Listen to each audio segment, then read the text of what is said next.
नमस्कार, मी सविता's किचनमध्ये तुम्हा सर्वांचं खूप खूप खूप मनापासून स्वागत।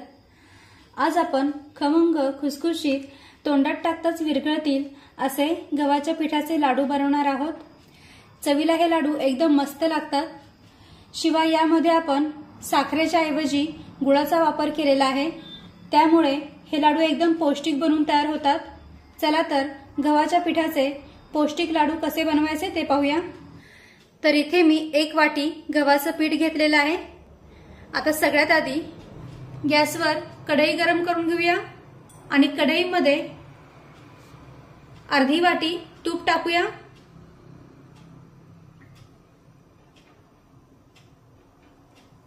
आता तूप हलकसं गरम झालं की त्यामध्ये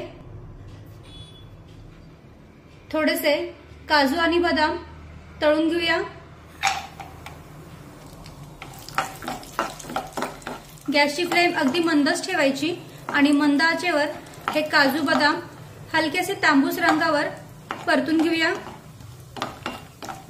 काजू आणि बदाम तुपामध्ये असे परतून घेतले ना की मग ते लाडू मध्ये छान खुसखुशीत लागतात आणि त्यामुळे चवीला लाडू एकदम मस्त लागतात। तर पहा, हे ड्रायफ्रुट्स हलक्याशे तांबूस रंगावर मी परतून घेतलेले आहेत। आता हे आपण काढून घेऊया।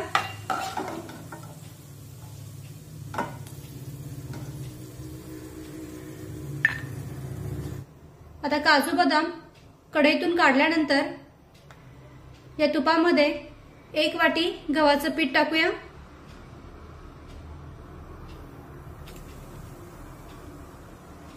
आणि हे गव्हाचं पीठ छानपैकी तुपामध्ये परतून घेऊया। गॅसची फ्लेम मात्र अगदी मंदच ठेवायची।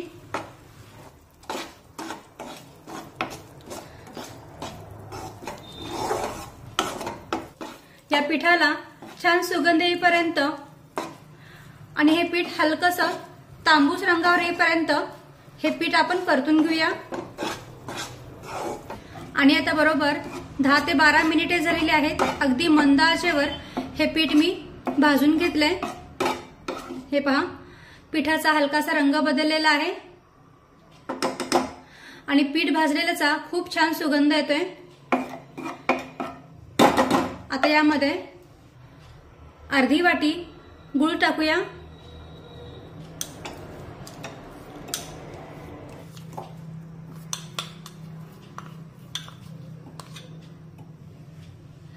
तर गूळ मी इथे चाकूने कापून घेतलेला आहे। तुम्ही किसणीने सुद्धा गूळ किसून घेऊ शकता। तर पहा, ज्या वाटीने आपण अर्धी वाटी तूप आणि 1 वाटी गव्हाचं पीठ घेतलं होतं त्याच वाटीने मी अर्धी वाटी गूळ सुद्धा घेतलेला आहे। तर साहित्याचं प्रमाण हे एकाच वाटीने किंवा एकसारख्याच मापाच्या वाटीने मोजून घ्या, म्हणजे मग आपला पदार्थ एकदम परफेक्ट बनून तयार होईल। तर तुम्ही सुद्धा घरातील एखादी वाटी, कप किंवा मग एखादं भांडं सेट करा आणि त्याने सर्व साहित्य मोजून घ्या। आता हा गूळ मंद आचेवर या पिठामध्ये अगदी व्यवस्थित मिक्स करून घेऊया। तर जसजसा गूळ गरम होऊन विरघळत जाईल तसतसा तो पिठामध्ये अगदी व्यवस्थित मिक्स होत जातो। उलटण्याने सतत असं परतत राहा, म्हणजे मग गुळाच्या ज्या गाठी आहेत त्या गाठी गरम होऊन विरघळल्या जातील आणि पिठामध्ये अगदी व्यवस्थित मिक्स होतील।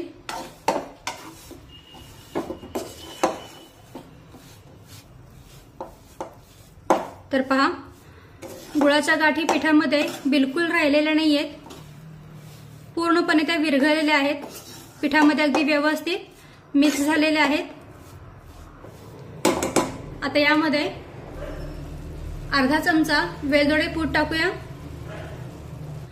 आणि थोडीशी जायफळ किसून टाकूया।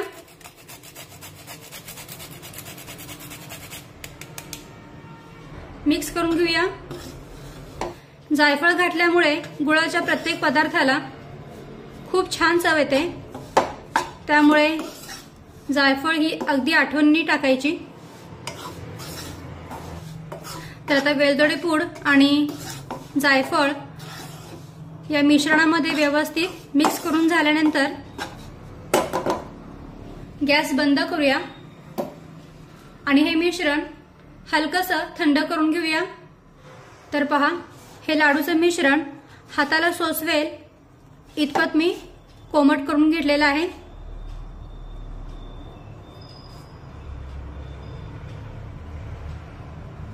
आता या ज्या पिठाच्या गुठळ्या झालेल्या आहेत ना, त्या आपण मिक्सरच्या भांड्यात टाकूया आणि मिक्सर चालू बंद करत हे मिश्रण छान एकजीव करून घेऊया। चला तर आता हे जे लाडूचं मिश्रण आहे ते आपण मिक्सरच्या भांड्यात टाकूया। तर आता एक मिक्सरचं भांडे घेऊया आणि त्यामध्ये हे लाडूचं मिश्रण टाकूया।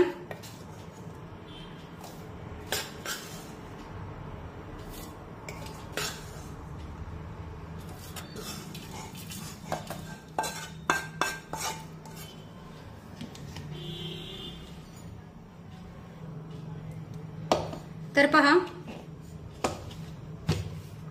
लाडूचं मिश्रण मी मिक्सर चालू बंद करत छान एकजीव करून घेतलेला आहे। हे पहा, मिश्रणाच्या बिलकुल गाठी राहिलेल्या नाहीये। सर्व मिश्रण छान एकजीव झाले, अगदी व्यवस्थित मिक्स झालेलं आहे। आता हे मिश्रण एका बाउलमध्ये काढून घेऊया।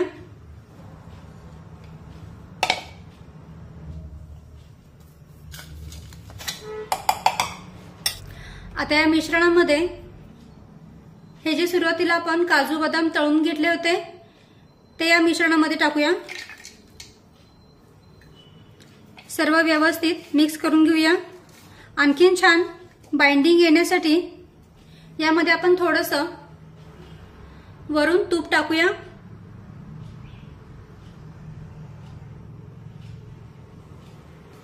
या मिश्रणाला बाइंडिंग येईल एवढंच आपल्याला यामध्ये तूप टाकायचं आहे। तर सुरुवातीला साधारण मी 2 चमचे तूप टाकलेलं आहे। आता आणखीन साधारण 2 चमचे तूप टाकूया, जेणेकरून या मिश्रणाला बाइंडिंग छान येईल। आता पुन्हा एकदा सगळं व्यवस्थित मिक्स करून घेऊया।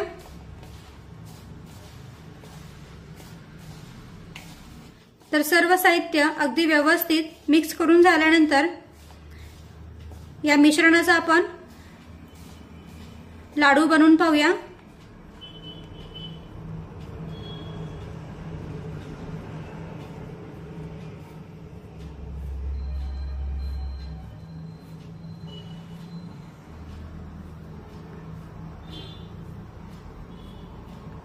हे पहा, मस्तपैकी लाडू बनवून तयार झालाय।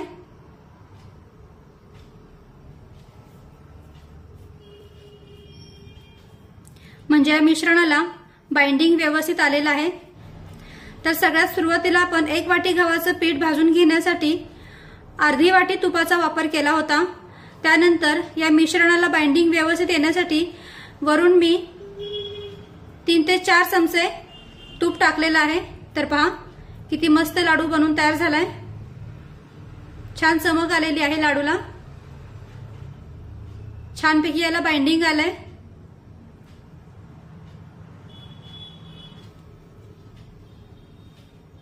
आता आणखीन एक लाडू बनवून पाहूया। तर जेवढ्या आकाराचा लाडू हवा आहे तेवढं मिश्रण हातात घ्यायचं आणि त्याचा लाडू बनवून घ्यायचा। लाडू वळवताना लाडूचं मिश्रण जेवढं तुम्ही हाताने असं दाबून दाबून त्याचा लाडू बनवाल तेवढीच त्या लाडूला बाइंडिंग छान येत जाते आणि चमक पण खूप छान येते। हे पहा,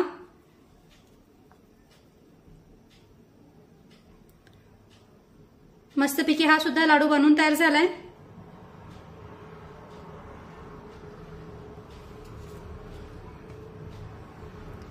चला तर आता अशाच पद्धतीने या राहिलेल्या सर्व मिश्रणाचे मी लाडू बनवून घेते। तर इथे आपले छान खमंग खुसखुशीत तोंडात टाकताच विरघळतील असे गव्हाच्या पिठाचे लाडू बनवून तयार आहेत। तुम्ही पाहू शकता हे लाडू किती मस्त बनवून तयार झालेत। यात साखरेच्या ऐवजी आपण गुळाचा वापर केलेला आहे, त्यामुळे हे लाडू आणखीन पौष्टिक बनवून तयार झालेत। शिवाय मिश्रणाला बाइंडिंग व्यवस्थित येण्यासाठी आपण दुधाचा वापर न करता वरून गरजेनुसार तुपाचा वापर केलेला आहे, त्यामुळे हे लाडू महिनाभर तरी अगदी आरामशीर टिकतात। एक लाडू मी तुम्हाला मोडून दाखवते।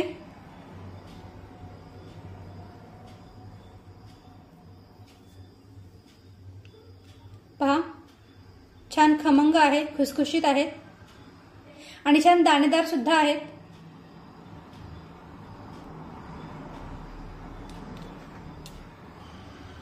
तर तुम्ही सुद्धा अशाच पद्धतीने छान खमंग खुसखुशीत तोंडात टाकताच विरघळतील असे गव्हाच्या पिठाचे पौष्टिक लाडू नक्की करून पहा। आणि व्हिडिओ आवडला असेल तर व्हिडिओला प्लीज लाईक करा, शेअर करा आणि सबस्क्राईब करायला विसरू नका। थँक्यू।